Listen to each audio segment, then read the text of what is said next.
Good evening, everyone. This is Abdul Rafe, and today the topic for my presentation is the ransomware.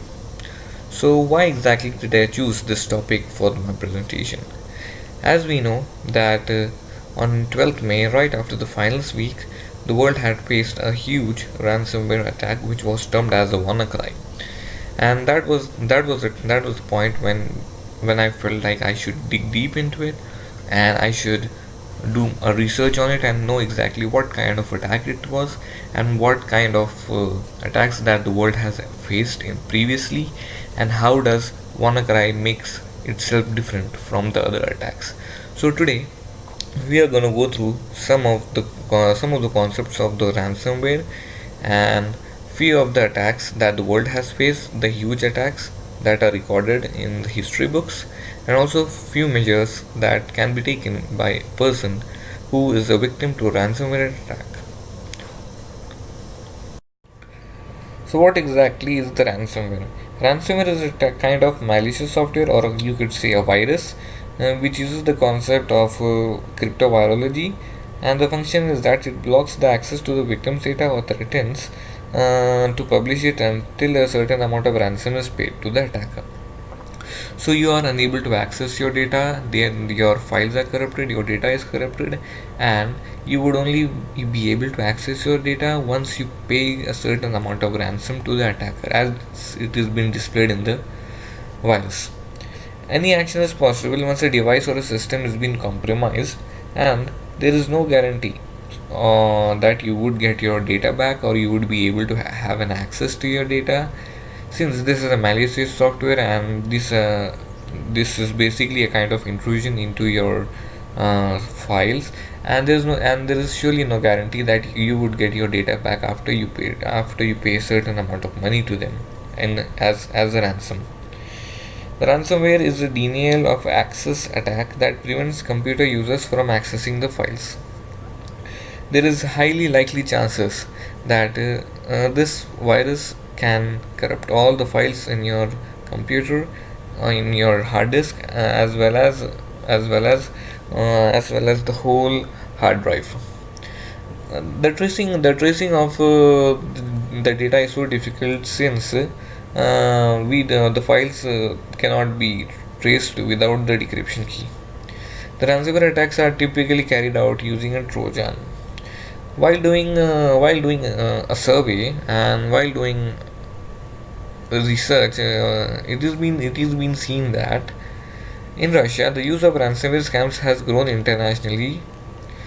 In June 2013, the security software vendor McAfee released data showing that it had collected over 250,000 unique samples of ransomware in the first quarters of 2015, more than the number it had obtained in the first quarter of 2012.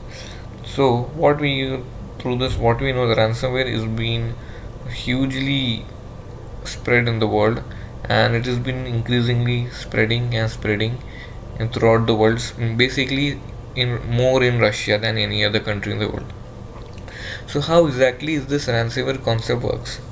So what happens is, the attacker generates a key pair and places the corresponding public key in the malware. The malware is being released by the attacker. To carry out the crypto exhaustion attack, the malware generates a random symmetric key and encrypts the victim's data with it. It uses the public key in the malware to encrypt the symmetric key. This concept is known as hybrid encryption, and it results in a small asymmetric ciphertext as well as symmetric ciphertext to the victim's data. It puts up a message to the user that includes the symmetric ciphertext and how to pay the ransom. The victim sends the symmetric ciphertext and the e-money to the attacker. The attacker then receives the payment, deciphers the asymmetric ciphertext with the attacker's private key, and sends the symmetric key to the victim. The victim deciphers the encrypted data with the needed symmetric key, thereby completing the cryptovirology attack. So, the symmetric key this is the symmetric key which has been randomly generated and will not assist over the victims. At no point the attacker's private key exposed to the victim, and the victim need only send a very small ciphertext to the attacker. Some of the payment methods that have been obtained by these attackers are wire transfer, premium rate text messages, prepaid vouchers such as Pay Safeguard, and digital currency bitcoins. A survey of 2016 showed that most of the payments have been asked to done in the bitcoins, and this is how the ransomware is actually working currently in the world. So let us look into the history of ransomware attacks.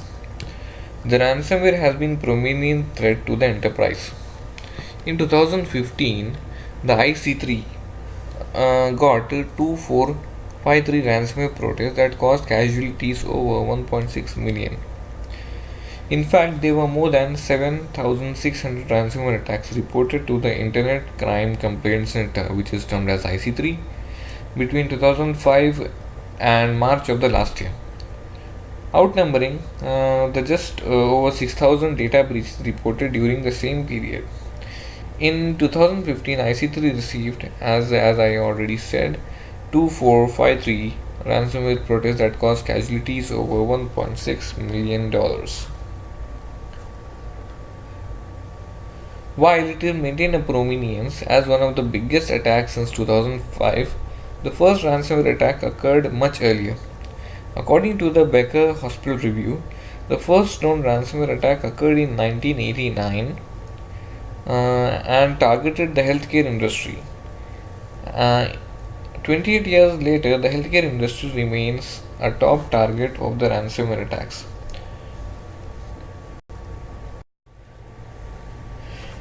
Another attack that took place in history was known as AIDS Trojans or the PC Cyborg. This attack was initiated in 1989 by Joseph Pop, a PhD and AIDS researcher, who carried out the attack by distributing 20,000 floppy disks to AIDS researchers, spanning in more than 90 countries, claiming that the disk contained a program that analyzed an individual's risk of acquiring AIDS through the use of questionnaire. However, the disk also contained a malware program that initially remained dormant in the computer. So, I guess it was an accident by the scientist Joseph Pop, which made him injected the malicious software in the disk, only activating after a computer was powered on 90 times. So after powering on the computer 90 times, the malware was displayed on the screen saying after the 90th star the threshold was reached. The malware displayed a message demanding a payment of $189 and $375 for a software lease. This ransomware attack was basically termed as AIDS Trojan or the PC Cyborg. So the another kind of ransomware attack was known as the Tesla Crypt. Tesla Crypt was a ransomware Trojan. In its earliest form, Tesla Crypt targeted gameplay data for specific computer games. In its original gameplay campaign, upon infection, the malware searched for 185 file extensions related to 40 different games, which included the Call of Duty series, World of Warcraft, Minecraft, and the World of Tanks. Okay, and encryption such files. The file targeted involves the saved data, player profile, custom maps, game modes stored on the victim's hard drive. Newer variants of Tesla Crypto were not focused on the computer games alone, but also encrypted Word, PDF, JPEG, and other files. In all cases, the victims would be prompted to pay a ransom of $500 worth of bitcoins in order to obtain the decrypted files. Although resembling the CryptoLocker in form and function, Tesla Crypto shares no code with CryptoLocker and was developed independently. In May 2016, the developers of the Tesla Crypt shut down the ransomware and released the master decryption key, thus bringing end to the ransomware. After a few days, the ESET released a public tool to decrypt affected computers at no charge. This tool is now available online. So another kind of ransomware attacks that the world faced was the Petya ransomware. Petya ransomware is different from the other popular ransomware these days. Instead of encrypting file one by one, it denies access to the full system by attacking low-level structures on the disk. This ransomware authors have only created their own boot loader, but also a tiny kernel, which is 32 sector long. Petya dropper writes the malicious code at the beginning of the disk. The affected system malware boot record is overwritten by the custom bootloader that loads the tiny malicious kernel. Then this kernel is proceed then this kernel proceeds with further encryption. Petya's ransom note states that it encrypts full disk, but this is not true. Instead, it encrypts master file table so that the file system is not readable. Petya is most dangerous in stage 2 of the infection, which starts when the affected system is being rebooted after the BSOD caused by the dropper. In order to prevent your computer from going automatically to this stage, turn off automatic restart after the system failed.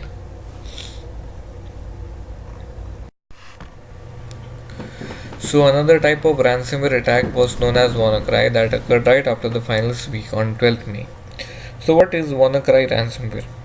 The WannaCry ransomware attack was a worldwide cyber attack in the WannaCry ransomware crypto worm, which targeted computers running the Microsoft Windows operating system by encrypting data and demanding ransom payments in the Bitcoin cryptocurrency. The attack began on Friday, 12th May 2017, and within a day was reported to have infected more than 230,000 computers in over 150 countries. Parts of the Britain National Health Service, Spain's Telefonica, FedEx, and Deutsche Bahn were hit, along with many other countries and companies worldwide. Shortly after the attack began, a web security researcher who blogs as Malware Tech on Twitter discovered an effective kill switch by registering a domain name he found in the code of the ransomware. This greatly slowed the spread of the infection, effectively halting the initial outbreak on 15th May 2017. But new versions have been detected the lack kill switch. Research have also found ways to recover data from infected machines under certain circumstances.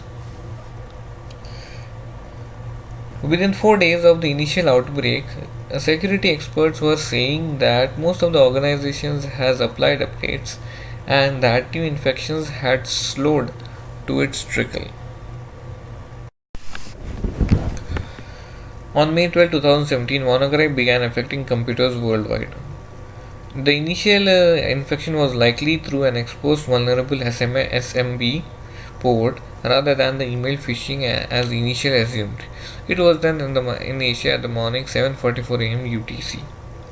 When executed, the malware first checks the kill switch domain. If it is not found, then the ransomware encrypts the computer's data, then attempts to exploit the SMB vulnerability to spread out the random computers on the internet, and lately to computers on the same network. As with the modern ransomware, the payload displays a message informing the user that the files have been encrypted and demands a payment of around $300 of Bitcoin within 3 days or 600 within 7 days. 3 hard-code Bitcoin addresses or wallets are used to receive the payments of the victims. As with all such wallets, the transactions and balances are publicly accessible, even though the wallet owners remain unknown. As of 25th May 2017 at 7:44 UTC, a total of 302 payments totaling of $126,000 had been transferred. Organizations had not been installed Microsoft security updates were affected by this attack.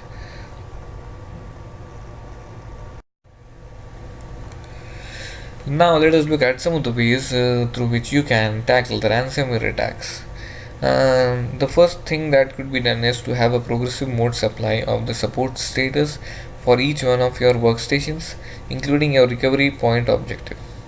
The second could be run test recovery data from fortification in different circumstances. Screen to what degrees it takes to restore and accomplishments frustration rates. Third could be practice a 3 to 1 fortification framework that obliges you to have a 3 copy of your data into one of the kind regions, one of which is offsite. The best thing, in my opinion, in to tackle the ransomware attack is to update your system, to have the security software available, keep them updated in your system, so that whenever your system hits by a virus, you could scan it and you could identify, and at the same time you could counterfy the measures to stop intrusion in your system, so that your files could not be damaged or they cannot be encrypted. And another thing, in my opinion, to beat the tackle ransomware attack is to have backup of every data, of all the data you have, at least on 3 to 4 locations, so that even if other locations are being compromised, you could get your data from other spots. So backing up data is also one of the major concerns when it comes to keeping yourself safe from the ransomware attacks. What we can conclude from this whole presentation, and what we can conclude from the ransomware, is that the ransomware is going at a high pace with no clear hope. It can transform into a crisis in couple of years. Ransomware can hit mobile phones and web of design of or Internet of Things. The day is not far when the installment will transform into a vital hazard to protect and personally identifiable information data. This data will be used to constrain the customers and assemble convenient frequent bills.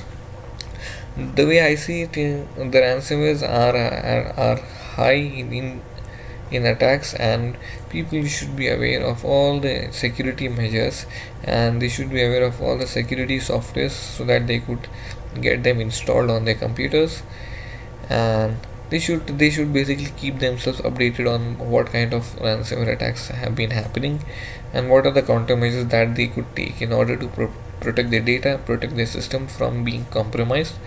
This is all I see at the moment. Every day a new ransomware article is being uploaded. Every day a new ransomware theory is being blogged. So it's so difficult to track all the attacks. So this is how it is at the moment, and this is the conclusion that I draw from the ransomware technologies, and with the history of the attacks.